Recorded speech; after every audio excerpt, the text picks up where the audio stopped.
I, a teen male, make my own lunch for school. I started making them when I was a tween and my mom was sick with cancer, and now I make all my lunches.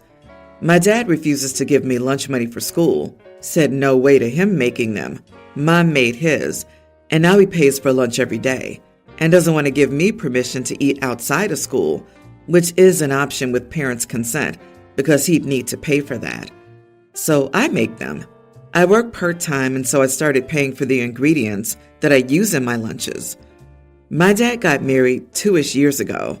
His wife has 3 kids who are kindergarten age and 2 pre-tweens now. For about a year, there's been this issue of my dad and his wife wanting me to make all 4 lunches. They said if I'm making my own, I should make lunches for my siblings. And I say siblings in quotes because they're not my siblings, too, to save their mom time and streamline everything. I was like, no. And my dad's wife was shocked. She called me out for making stuff only for myself. She said it's crazy that I would look at my siblings and not want to make a few things for them too. It escalated to the point where they said I shouldn't get to eat their dinners if I won't participate in taking care of the family. So I buy my own dinner stuff now and make my own. Now they're calling me out for doing that. They said I could make dinner for all 4 of us, and then we could eat dinner earlier, and my dad and his wife could do something else. My dad's wife didn't make lunches for her kids on several occasions to try and make me relent. Their teachers ended up feeding them and writing to her about it. She was super angry and asked me if I was ashamed. I told her they're her kids and her problem, not mine. I also suggested she take it up with my dad if she's unhappy and wants help feeding her kids because it's not my job. She said if Dad won't feed me, he won't feed her kids. I shrugged her off. Monday was a big day in all of this. I was home for hours alone and made a nice dinner. I was eating when my dad's wife came home with her hungry kids, and she exploded on me and asked if I'd made the kids dinner. I said no. She demanded that I make it up to them and make them lunch for Tuesday, and I said no. She called me a bunch of names and told me she hates me because I'm supposed to be a decent kid, and yet I won't help feed her kids, and it's not how you treat family. I told her because it's not my job, and we're not a family. I pointed out that she married a guy who isn't a good dad to his own kid, and that her only interactions with said kid were attempting to dump responsibility onto him, me. So she really has no reason to think that I owe her anything. Of course, this led to her calling me all kinds of things, including an idiot. So am I? Not the idiot. Both your father and his wife are abdicating their parental responsibilities. At a minimum, they have an obligation to feed, clothe, and shelter their children. I hope you can confide in someone about this situation and get support and help. This whole family dynamic is toxic, and if your step-siblings' teachers have had to feed them multiple times, stepmom's probably going to get a call from CPS relatively soon. Exactly this, OP. Heck, you could probably call yourself and do it anonymously if you want, or tell a teacher at your school, since they're supposed to be mandatory reporters. This is an extremely toxic and abusive environment if they aren't properly feeding the children and trying to pawn the responsibility off on the eldest child, who's also still a minor. There are so many messed up layers in this that it's ridiculous. It's crazy to me that you even pay for your own ingredients. I'm sorry they're putting you through this. OP, I think you're the reason she married your dad. She was well aware your dad was nothing more than half your DNA. She saw you and how independent you were and said, oh boy, free babysitter. And he cooks too. I can dump my kids on him and finally have a life. But then, obviously, you refuse to play her game, and that makes her angry. I don't see that relationship lasting after she loses the kids and the deadbeat she married refuses to help. I, 25 female, married Ryan, 25 male, 7 months ago. His family and I get along fine, but for 6 years, they had no idea about my family background. The reason is that they're so family-oriented and so naive to the reality of unhappy and toxic families that they come across as preachy about being close. This is something Ryan warned me about and spoke to them about before. They still comment on it regularly, though. I don't speak to my family. I have a dad who raised me and a half-brother that I was raised alongside with for half of my life. I'm an affair baby, and that came between me and my half-brother, always. My mother didn't stick around long enough for me to know her, and I never tried to track her down later. My dad ignored how damaging it was to have my half-brother always throw in my face how much he and his mom wished I didn't exist. Dad would always try to make his ex-wife and me interact, and she'd get so angry. I would hear her tell him she'd rather be dead than interact with me. The last time I saw my half-brother was when he was 22, and he told me to my face that he would never love me or consider me part of his family, and he saw me as repulsive, just like our dad. My dad heard this, and he still dismissed how much that would hurt. So I don't speak to my dad anymore by choice, and my half-brother and I don't talk by his own choice. Any extended family treats me like I had the affair because they're closer to Dad's ex-wife than Dad. I was a casualty of that. Plus, they adore my half-brother, and he made it clear he didn't want me to be around.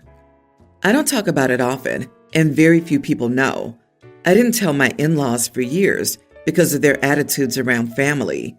When I did a few weeks before I married Ryan, the reaction at first was somewhat surprising because they said nothing judgmental. But ever since that point, they've talked about my half-brother a lot, including his mom. And for some reason, they feel like my reaching out to them would heal everything, and we'd skip into the sunset arm in arm. Ryan told them it wouldn't happen and to let it drop. So they got more subtle or less direct. But a week ago, they brought it up again and told me how much better my life would be if I put in the effort to heal these relationships, because family is everything. Ryan told them not all biological families are equal. They told him they're still essential for us, though. I told them it wasn't true in my case, and that my half-brother's mom wasn't related to me, and that my half-brother is repulsed by me. He considers me filthy because I'm an affair baby. I told them that's not something I can fix by simply reaching out, and I told them this attitude about family is why I never told them for so long. Ryan had my back, but his family was extremely upset by my words. Mother-in-law's anger was clear, and she told me it's unfair to judge them for wanting families to be healthy, and that's all they try to help with. Am I the idiot? Not the idiot, and I'm sorry you must deal with this.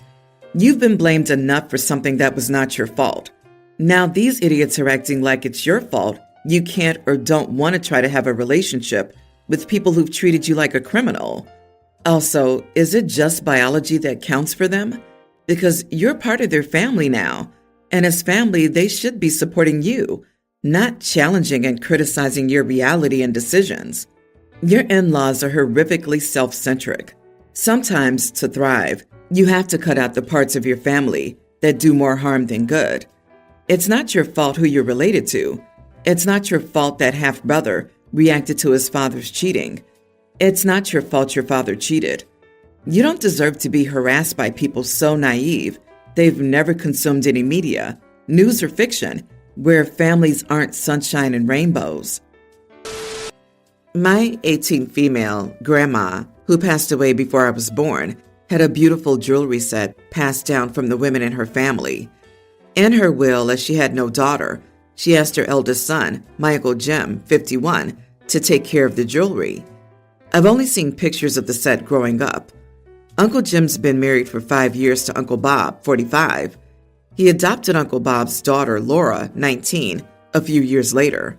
Laura and I got along okay, as the only girls in our generation, though we have our own interest.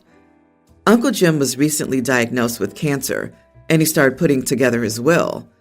A week before, my family heard that Uncle Jim had a fight with Uncle Bob and went to stay with his friend. And last we knew, he took a spontaneous vacation overseas. A few days later, Laura and Uncle Bob asked to meet me. Apparently, they fought because Uncle Jim decided to leave the jewelry set to me in his will.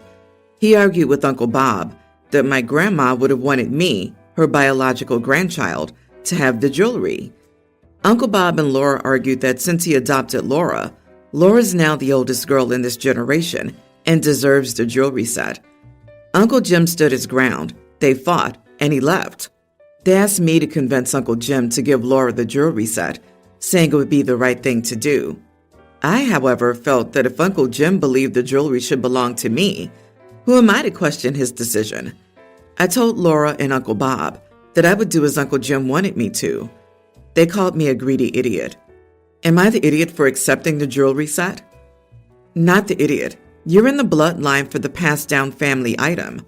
They're calling you greedy because they want the item, so I guess they're the ones who are greedy. But it's no one's choice but your uncle's.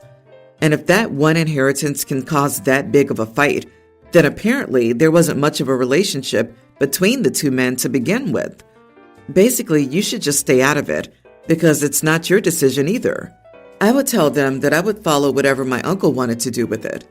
And then that would be the end of it. If I get it, then it's mine. If you get it, then it's yours. I'm not going to split it or share it. I'm going to listen to my uncle, because I'm not going to ask you to split it or share it either. Good luck. I, 25 female, asked my stepdad to walk me down the aisle and do a father-daughter dance with me at my wedding, and he said yes. Now, I did this because I knew and was told enough times that he would love to do it and would be hurt if I didn't ask him, because he's been my stepdad for 17 years. I didn't really want it to be him, but I knew it meant a lot to him, and he has tried to be a second dad to me, and he loves me.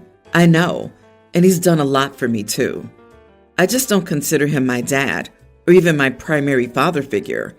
That goes to my paternal uncle, but he's also a great husband to my mom and dad to my half-brothers. So I asked him, despite him not being who I would prefer, and he was so happy. This did not last long. About a week after he said yes, he asked me when I had decided to let him do it, because I'd always implied heavily it would be either mom or my uncle. The question caught me off guard, and I told him when I realized it meant so much to him. My answer upset him, and he asked me what I meant by it meaning so much to him. Didn't it mean something to me? I told him I was glad I could honor what he had done for me, but again, that wasn't what he wanted to hear. He asked me if I asked him because I wanted him or because I felt like I had to. I asked him if that really mattered, and he said yes. He told me he thought that I'd finally come around to accepting him as a second dad. Then he went on a rant about how, for years, he knew I had never considered him a potential father of the bride, and that I'd put so many people before him for who could do the duties of the father of the bride. He said it always broke him when I got sad about Dad being unable to do it, because he liked to think that I'd see I had an option that was just as special in him. But he said I clearly didn't want him to do it, so he refused. He told me he wouldn't walk me down the aisle or do a father-daughter dance with me if I didn't genuinely want him to do it, because he's not taking a pity ask. A couple of weeks after this, my mom told me how hurt my stepdad was and how he had expected me to plead with him to change his mind. We talked and she said she understood because my feelings had always been the same for him, but she wanted me to know that she would say no if I asked her to do it now because it would destroy her husband. It's been a couple of more weeks since then, and my stepdad approached me while we were at a family member's house. He told me how angry and hurt he was that I had not asked him to reconsider. He thought that I'd have a real change of heart after hearing how hurt he was. I told him I couldn't change how I felt, and given he didn't want to do it unless I truly wanted him to, I thought it was best not to beg or plead. He told me he deserved to be pleaded to after all the years he's been trying to treat me like his daughter. Am I the idiot? Not the idiot. You know, up until the whole rant, and he had expected me to plead with him to change his mind, I really respected the guy. Good on him for making sure the person who walked you down the aisle mattered to you. But clearly, this wasn't his intention. He clearly thinks he's owed a particular relationship with you, rather than the one you actually have. He could have taken the pity ask without question, or even taken it after you explained yourself, accepting that while the relationship isn't what he'd like, he clearly still means something to you. Instead, he asked some questions that he really didn't want answered. That's his fault. Well, that was a bit of a mind game he pulled there, wasn't it? It's not good enough for you to respect and care about his feelings. You're supposed to force yourself to feel something you never have, or at a minimum, convincingly pretend to feel something you never have. No matter how devoutly one party, or even both parties, may wish for it to happen, relationships can't be forced. You can't command the heart. It just doesn't work that way. Me, 28 male, and her 29 female, have been in a relationship for 4 years. It went really well. She was a lovely girlfriend who was caring and loving for me. Of course, I was the same against her. We never had a major problem in our relationship, except a few flaws. 3 months ago, I proposed to her.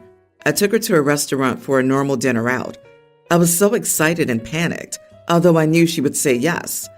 I took the ring box out and opened it on the table, proposing to her. She was shocked at first and really excited like me. So shortly after, she said yes, and everything went perfectly. 1 month ago, we started planning our wedding. We picked a golf course for the venue, and even the invitations were printed and ready for distribution. When it came to the legal side, I wanted to sign a prenup, and she wasn't really eager for it. According to the prenup, assets would be divided based on what both sides brought to the marriage. So basically, both sides would leave with a portion of what they had before the marriage. I said I didn't mean she loves me for my money or thinking like it. I said it's only for avoiding unneeded conflicts in case of anything. But still, she said I was planning for the divorce just at the beginning, and I didn't trust her. The argument continued for a few days, and things worsened. Eventually, I canceled it all. She wanted to talk with me, and when I said it was over, she started crying, wanting to continue our relationship. A few days ago, we met again. I didn't demand anything from her, but she gave me a ring I bought for her, saying she accepted it was over and wished me the best. We still haven't talked since then. I never called her or tried to contact her, and neither did she. As I said, she never looked like a bad person or a gold digger who would just care for the money. But if she wasn't one of them, why would she reject signing a prenup? Edit. She has her own work, and of course I never planned for her to be a stay-at-home mom. I have an income about 6 times higher than hers. She makes about 60 to 65K a year, and I make 330 to 370K in a year. Regarding the assets earned during the marriage, we planned that they would be divided by the percentage of our incomes, but she still rejected it. No one should sign a prenup put in front of them by someone else. It's a starting point. She should have had her own lawyer review it, and if she cannot afford her own advocate and your income is much higher, then you should pay for her advocate. I'm sorry this blew up your relationship, but you really should have talked about this before proposing. You waited until the invites were printed? You are the idiot. What was yours before marriage should remain yours. Let's say you had 80% of the wealth. Before marriage, she had 20%. What you built together should be evenly divided upon a divorce.